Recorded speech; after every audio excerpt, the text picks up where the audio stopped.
Hello students, welcome to the new video. आज की इस वीडियो में जो टॉपिक हम डिस्कस करेंगे वो टॉपिक है हमारा अकाउंटिंग इक्वेशन का। तो काफ़ी इम्पोर्टेंट टॉपिक है। तो चलिए वीडियो को स्टार्ट करते हैं और डिस्कस करते हैं अकाउंटिंग इक्वेशन के टॉपिक को। तो सबसे पहले हम डिस्कस करेंगे कि अकाउंटिंग इक्वेशन का मतलब क्या होता है। So accounting equation signifies that the asset of a business, accounting equation क्या कहती है कि कोई भी बिजनेस है उसकी एसेट ऑफ ए बिजनेस और always equal to the total of its liability and capital, यानी कि जो भी बिजनेस की एसेट होती है वो इक्वल होती है। किस चीज की इक्वल होती है कि बिजनेस की हम लायबिलिटीज का टोटल करें और जो कैपिटल है मतलब जो ओनर ने उस बिजनेस के अंदर पैसा जितना भी लगा रखा है उसको अगर यदि हम टोटल करते हैं तो वो जो टोटल है बिजनेस की एसेट के बराबर होना चाहिए। The equation reads as follows, यानी कि हम इक्वेशन को इस तरीके से रीड आउट कर सकते हैं। Asset of business is equal to liability plus capital. Clear हो गया अकाउंटिंग इक्वेशन का मतलब, यानी कि जो बिजनेस की एसेट होती है वो इक्वल होती है टोटल ऑफ लायबिलिटीज और जो कैपिटल, जो बिजनेस का ओनर जो कैपिटल प्रोवाइड करवाता है उसके टोटल की ये इक्वल होती है। The above equation can also be presented in following forms, यानी कि जो हमारी जो आपकी ये जो इक्वेशन है हम उसको डिफरेंट फॉर्म्स में भी प्रेजेंट कर सकते हैं। कभी भी हमारे को कुछ इनमें से दोनों में से इन तीनों में से कोई भी मिसिंग फिगर अगर यदि हमने फाइंड आउट करनी है तो उसको हम बैलेंसिंग फिगर में हम इसको कैलकुलेट कर सकते हैं। यानी कि एसेट्स में से अगर हम लायबिलिटीज को रिड्यूस कर देते हैं तो हम कैपिटल जो है फाइंड आउट कर सकते हैं। इसी तरीके से हम एसेट में से हम कैपिटल को लेस कर देते हैं तो हम बिजनेस की लायबिलिटीज को कैलकुलेट कर सकते हैं। तो अकाउंटिंग इक्वेशन क्या है? अकाउंटिंग इक्वेशन का मतलब है कि बिजनेस की जो टोटल एसेट होती हैं वो इक्वल होती हैं टोटल लायबिलिटीज के बिजनेस में, और जो टोटल कैपिटल जो फर्म का जो ओनर है वो फर्म के अंदर लगाता है उसकी टोटल कैपिटल की ये बराबर होती है। तो फर्दर हम इसमें रीड आउट करते हैं कि जो अकाउंटिंग इक्वेशन है, accounting equation shows the fundamental relationship among the component of balance sheet. यानी कि अभी हमने डिस्कस किया कि एसेट, लायबिलिटीज एंड जो हमारी कैपिटल है ये तीन कंपोनेंट के अंदर एक रिलेशनशिप शो करता है और ये तीनों की तीनों आइटम जो है वो बैलेंस शीट की है। तो इसलिए हम इसको बैलेंस शीट इक्वेशन भी बोल सकते हैं। जो अकाउंटिंग इक्वेशन है इसको हम बैलेंस शीट इक्वेशन भी हम बोल सकते हैं। तो ये क्या डिस्क्राइब करता है? At any point of time resources of business entity, यानी कि जो बिजनेस एंटिटी के रिसोर्सेज है मींस एसेट है, be equal to the claim of those who have finance the resources, यानी कि वो इक्वल होनी चाहिए जो कि रिसोर्सेज को फाइनेंस करते हैं। रिसोर्सेज को फाइनेंस कौन करते हैं? एक तो जो है प्रोप्राइटर की कैपिटल, ठीक है, एक जो भी ओनर है वो उसमें पैसा डालता है उसकी कैपिटल है कि सोर्स ऑफ फाइनेंस है।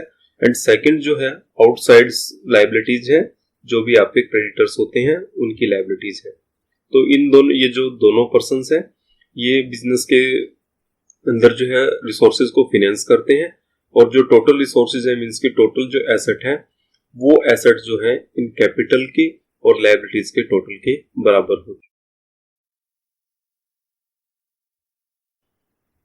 फर्दर इसमें हम स्टडी करते हैं asset side of balance sheet is the list of asset which the business entity owns. यानी कि एसेट का मतलब क्या हो गया कि जो भी आपकी बैलेंस शीट होती है उस बैलेंस शीट की एसेट साइड में जो एंटिटी, जो भी आपके आइटम शो होती हैं वो बिजनेस के लिए एक रिसोर्स होती हैं, तो उसका टोटल हम एसेट साइड में लेते हैं। इसके अलावा the liability side of balance sheet is the list of owner claims, यानी कि जो कैपिटल होती है उसके अलावा जो आउटसाइडर क्लेम्स होते हैं जो आपके लायबिलिटीज होती हैं। ठीक है, आगे हम इसमें देखते हैं the equality of asset side and the liability side of balance sheet is an undeniable fact and this justifies the name of accounting equation as the balance sheet equation। यानी कि जो इक्वलिटी होती है एसेट साइड की और liability side की, यही ये जो इस चीज को जस्टिफाई करती है कि हम इसको बैलेंस शीट इक्वेशन बोलते हैं।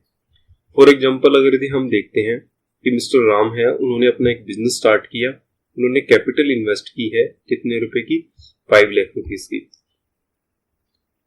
From the accounting point of view the resources of business entity is in the form of cash, यानी कि जो उसने 5 लाख रुपए जो इन्वेस्ट किए बिजनेस के अंदर, तो बिजनेस में जो है 5 लाख का 5 लाख रुपीज जो है वो कैश है। ठीक है। Sources of the business entity is the contribution by the Ram, यानी कि कहां से आया उसके पास पैसा, कि जो बिजनेस का जो ओनर है, जो प्रोप्राइटर है, उसने पैसा इन्वेस्ट किया, तो इसलिए उसने जो पैसा इन्वेस्ट किया उसको हम जो है कैपिटल बोलेंगे। ठीक है।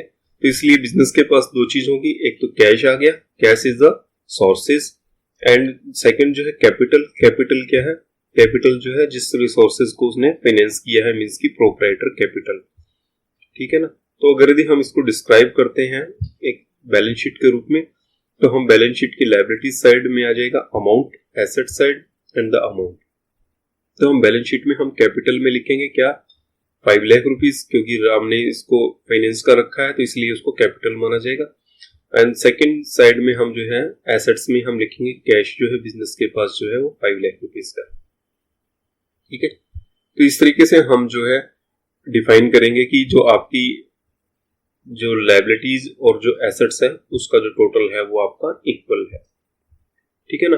अब इस चीज का क्या इम्पैक्ट, जो बिजनेस ट्रांजेक्शंस, जो काफी बिजनेस ट्रांजेक्शंस होती हैं, तो वो हम डिस्कस करते हैं कि बिजनेस ट्रांजेक्शंस के जो है डिफरेंट इनके ऊपर क्या इम्पैक्ट पड़ता है। तो वन बाय वन करके हम इस चीज को स्टडी करते हैं, जिससे ये आपको क्लैरिटी आ जाएगी। तो सपोज हमने एक एग्जांपल लिया है, तो इस एग्जांपल्स में हम लोग जो है 5 ट्रांजेक्शंस को हम डिस्कस कर रहे हैं। ठीक है ना। तो ट्रांजेक्शंस नंबर 1 क्या है कि open A bank account with state bank of India of ₹4,80,000। तो सबसे पहले हम इसको डिस्कस करते हैं कि जो बिजनेस है उसने अपना एक अकाउंट ओपन किया है SBI में, और वहां पर उसने ₹4,80,000 जो है वो डिपॉजिट करवाए।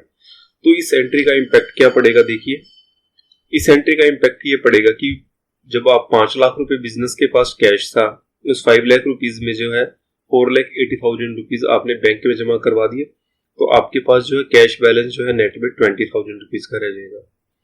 और बैंक में आपने 480 जमा करवाए हैं, तो बैंक का बैलेंस जो है वो 4,80,000 रह जाएगा। इनिशियली हमने देखा था कि 5 लाख रुपीज था आपके पास और 5 लाख रुपीज की आपकी कैपिटल थी, टोटल जो था वो आपका 5 लाख का ही था।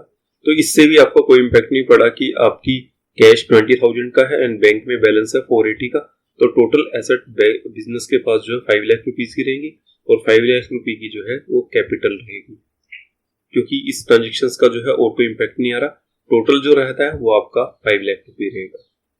तो चलिए अब सेकंड ट्रांजेक्शन देखते हैं और उसका इम्पैक्ट देखते हैं क्या पड़ता है। बिजनेस ने जो है वो एक 60,000 रुपीज का फर्नीचर जो है वो बाय किया है और एक चेक इशू कर दिया बिजनेस ने उसी दिन। तो जब फर्नीचर बाइंग किया है तो इसका मतलब आपके पास जो है इतने रुपए से एसेट इंक्रीज होगी, एंड सेम वे में अगर यदि आपने चेक इशू किया है तो इसका मतलब 60,000 रुपीज जो है वो बैंक का बैलेंस भी कम हो जाएगा। तो कैश तो आपका इक्वल रह जाएगा, पिछले वाले ट्रांजेक्शंस में कोई इस ट्रांजेक्शन का कोई इम्पैक्ट नहीं पड़ेगा। लेकिन बैंक में आपके 480 थे, आपने 60,000 रुपीज का चेक इशू कर दिया, तो आपका बैंक का बैलेंस जो है 4,20,000 रुपये रह जाएगा। अब सेम वे में आपने फर्नीचर परचेज किया है, तो यहाँ पर आपकी एसेट जो है 60,000 रुपीज की एसेट बन जाएगी। तो जो टोटल है इन तीनों चीजों का हम टोटल करेंगे तो ये आपकी टोटल एसेट आ जाएगी, तो ये भी यहाँ पर 5 लाख रुपीज की आ जाएगी। ठीक है। और कैपिटल भी आपकी 5 लाख रुपीज की रह जाएगी और टोटल जो है वो भी आपका 5 लाख रुपीज का रह जाएगा। सही है। अब नेक्स्ट ट्रांजेक्शन हम डिस्कस करते हैं। बिजनेस ने जो है एक प्लांट एंड मशीनरी बाइंग किया है 1,25,000 रुपीज का और 10,000 रुपीज जो है कैश में पेमेंट कर दिया, और बाकी जो है बैलेंस जो है बिजनेस में उधार रह गया। तो अब आपका इस एंट्री का आपकी बैलेंस शीट उसके ऊपर क्या इम्पैक्ट पड़ेगा। 10,000 रुपीज आपने कैश दे दिया, तो आपके पास 20,000 था कैश, यहाँ पर आपने 10,000 पेमेंट कर दिया, तो आपके पास कैश जो है वो 10,000 रुपीज का रह जाएगा। बैंक के ऊपर कोई इम्पैक्ट नहीं पड़ेगा, एज इट इज बैंक का बैलेंस रह जाएगा। यहाँ पर फर्नीचर भी ट्रांजेक्शंस नहीं इम्पैक्ट करेगी, लेकिन यहाँ पर 125 का आपने मशीनरी परचेज किया, तो बैंक जो प्लांट एंड मशीनरी जो है वो 125 की आपकी बैलेंस में रह जाएगी। अब जो है एसेट कितने की जनरेट हुई है आपकी, क्योंकि 1,25,000 की आई है आपके पास एसेट और 10,000 रुपीज का आपने कैश पेमेंट कर दिया, तो इसलिए एसेट जो है वो आपकी यहाँ पर 1,15,000 रुपीज की रह जाएगी। तो टोटल एसेट कितने की हो जाएगी, 5 लाख रुपीज की तो आपके पास पहले थी और 1,15,000 रुपीज की यहाँ पे आ गई, तो 6,15,000 रुपीज की आपके पास एसेट हो जाएगी इस एंट्री के साथ। अब लायबिलिटी जो है वो आपकी इंक्रीज हो जाएगी, लायबिलिटीज आ जाएगी क्योंकि आपने उधार लिया है, 125 का आपका गुड्स थे, 10,000 आपने पेमेंट कर दिया, तो 1,50,000 रुपीज जो है वो आपके क्रेडिट हो जाएंगे, मीन्स की लायबिलिटी आ जाएगी, यू हैव टू पे दिस लायबिलिटी। तो 115 आ गया, तो ये यहाँ पर आपका जो है 1,15,000 रुपीज की आपकी जो है वो लायबिलिटी जनरेट हो जाएगी, आउटसाइडर लायबिलिटीज है।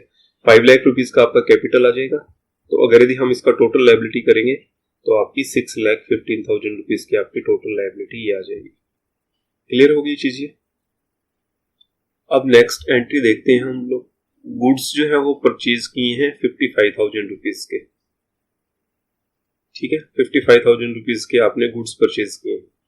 तो आपने इसमें कुछ नहीं लिखा हुआ आपने कैसे पेमेंट किया है, तो इसका मतलब आपने जो है ये गुड्स जो है वो क्रेडिट पे लिया है, क्योंकि यहाँ पे ना तो कैश लिखा हुआ है और नहीं यहाँ पर जो है आपने बैंक से उसको पेमेंट किया। तो इसका मतलब ये है कि जब आपका कहीं भी ये चीज मेंशन नहीं होती कि आपने कोई भी गुड्स जो है वो कैसे परचेज किए हैं, जहां पर आपका कैश या बैंक नहीं लिखा होता, तो इसका मतलब आपने वो जो गुड्स जो है वो क्रेडिट बेसिस के ऊपर परचेज किए हैं। तो यहाँ पर कैश पे कोई इंपैक्ट नहीं पड़ा, आपके बैंक पे कोई इंपैक्ट नहीं पड़ा, एज इट इज आ जाएगा, ठीक है। अब लेकिन आपने गुड्स परचेज किए 55,000 के, तो आपके पास जो है वो एज ए एसेट आपकी इंक्रीज होगी 55,000 रुपीज की। फर्नीचर जो है वो आपके सेम टू सेम रह जाएंगे, इसी तरीके से प्लांट एंड मशीनरी भी आपकी सेम टू सेम रह जाएगी। तो जब आप इनका टोटल करेंगे, तो जो है टोटल करेंगे तो आपके ये एसेट जो है 55,000 रुपीज से इंक्रीज होगी ना, तो 1 2 3 4 एंड 5 ये आपके पास 5 एसेट होगी बिजनेस में, तो आप इनका टोटल करेंगे तो आपका 6,70,000 आ जाएगा। तो जब आपके पास पहले में लायबिलिटीज 1,15,000 थी और आपने 55,000 रुपीज की लायबिलिटी और ले ली क्योंकि आपने गुड्स परचेज कर ली क्रेडिट पे, तो आपकी लायबिलिटीज हो जाएगी 1,70,000 रुपीज की, ठीक है। 5 लाख रुपीज की जो है कैपिटल फर्म के अंदर थी, तो टोटल जो है लायबिलिटी, टोटल जो लायबिलिटी साइड है वो आपका 6,70,000 रुपीज का हो जाएगा। अब इसके बाद एक एंट्री और हम देखते हैं कि गुड्स जो है 25,000 रुपीज के थे और वो आपने 35,000 रुपीज के सेल कर दिए। तो यहाँ पर देखिए, यहाँ पर भी कैश और बैंक कुछ नहीं लिखा हुआ, ना तो कैश लिखा हुआ ना बैंक लिखा हुआ, इसका मतलब ये 35,000 भी जो है आपने क्रेडिट पे सेल किया है। तो अब यहाँ पर आपने जो स्टॉक जो है वो 25,000 का बेचा है और 10,000 रुपीज जो है वो प्रॉफिट है। तो अब हमने इसका एंट्री कैसे करना है, तो आपका कैश तो आपका यहाँ पर भी 10,000 एज इट इज रह जाएगा, बैंक जो है वो भी आपका 420 एज इट इज रह जाएगा।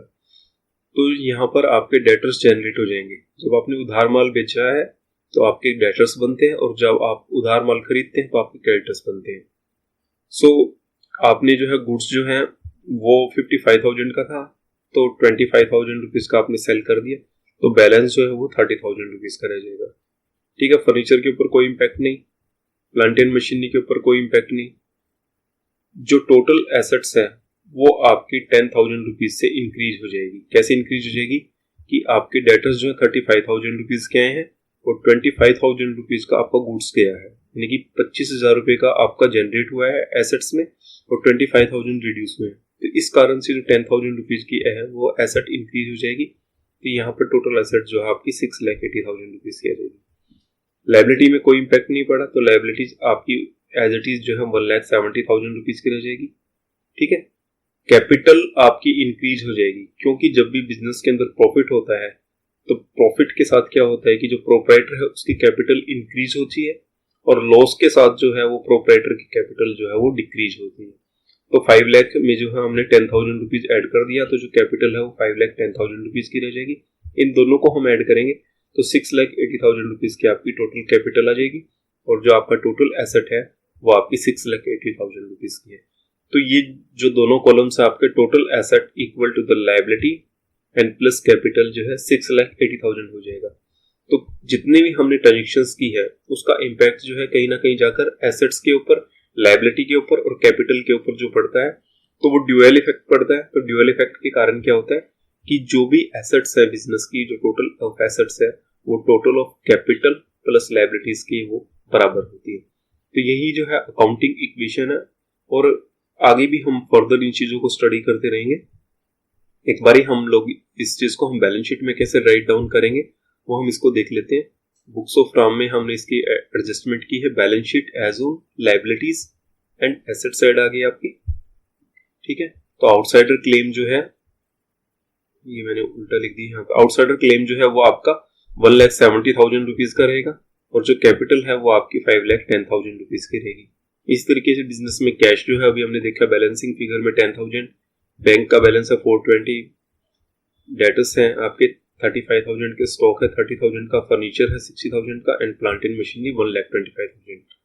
तो टोटल हम देखेंगे तो इसका 680, एंड यहाँ पर भी आपका 680 रहेगा।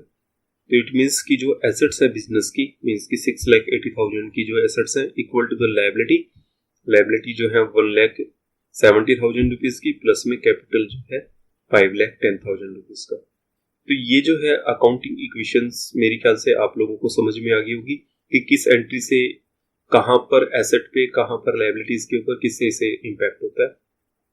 सो आज की वीडियो में हम इतना डिस्कस करेंगे, बाकी हम नेक्स्ट वीडियो में आपसे डिस्कस करते हैं।